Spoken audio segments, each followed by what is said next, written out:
Смерть – это то, что бывает с иными. Жизнь – это то, что бывает с тобой. Вряд ли мы станем когда-то другими. Были и будем лишь только собой. Эти строки принадлежат безвременно ушедшему из жизни Адгуру Чегия. Они наполнены глубоким смыслом. Но что именно таится в этих строках? Что хотел передать автор через них, теперь мы не узнаем.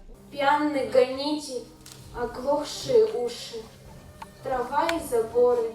Блестят купола. Ангел гадает, а сердце хохочет. Волны сомкнулись, обрушились вниз.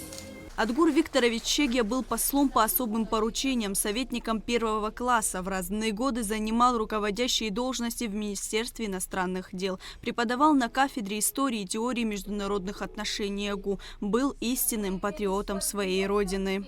Адгур оставил очень большую память о себе, его стихи будут жить вечно. Но я считаю, что самое главное, он оставил завещание, которое можно, может быть, расшифровать примерно так.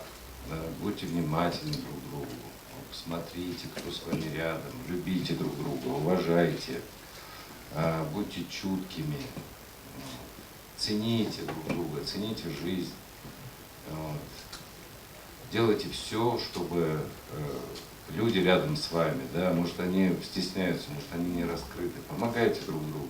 Потеря Адгура Чегия – большая утрата не только для нашего университета, но и государства в целом, отмечали выступающие. Мы потеряли молодого, грамотного специалиста, высокопрофессионального дипломата и истинного патриота, отметила Эсма Гургулия. Очень трудно говорить об Адгуре Викторовиче в прошедшем. Такая многогранная личность, такой интеллигентный, образованный, мудрый, добрый, отзывчивый, человечный. Можно перечислять бесконечно его все качества. С ним можно было обсуждать совершенно разные темы. И ко всем он подходил со знанием дела. Адгур Викторович был не просто преподавателем, он был для нас наставником и другом, отмечали его студенты. Я часто брал с него пример, учился у него.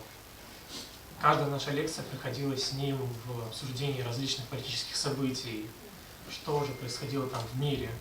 И на все наши вопросы Адгур Викторович мог дать нам четкий и конкретный правильный ответ. Это выдающаяся личность лично для меня.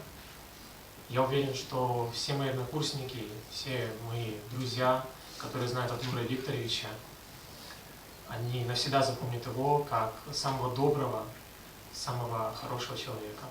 Адгур Чегия в свободное от работы время писал стихи. Он является автором 2 поэтических сборников. Готовилась к изданию его 3-я книга. На поэтическом вечере студенты прочли стихотворение Адгура Чегия, а студентка отделения журналистики Мадина Амичба перевела его стихотворение на абхазский язык.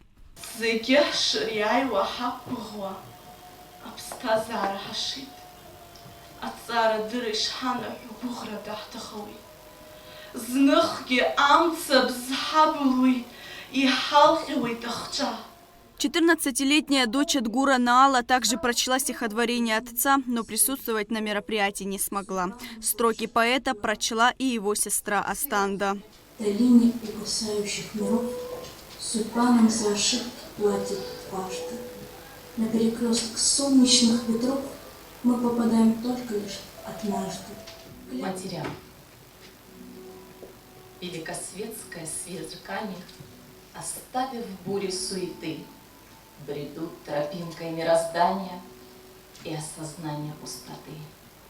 Печальны быстрые минуты, витают лики сыновей, взрастают семенами скорби слова, молитвы матерей. С уходом человека что-то вдруг обрывается, исчезает, но память будет жить в сердцах близких Адгура Чегия всегда. Лаура Капшира Мукамке, Абхазское телевидение.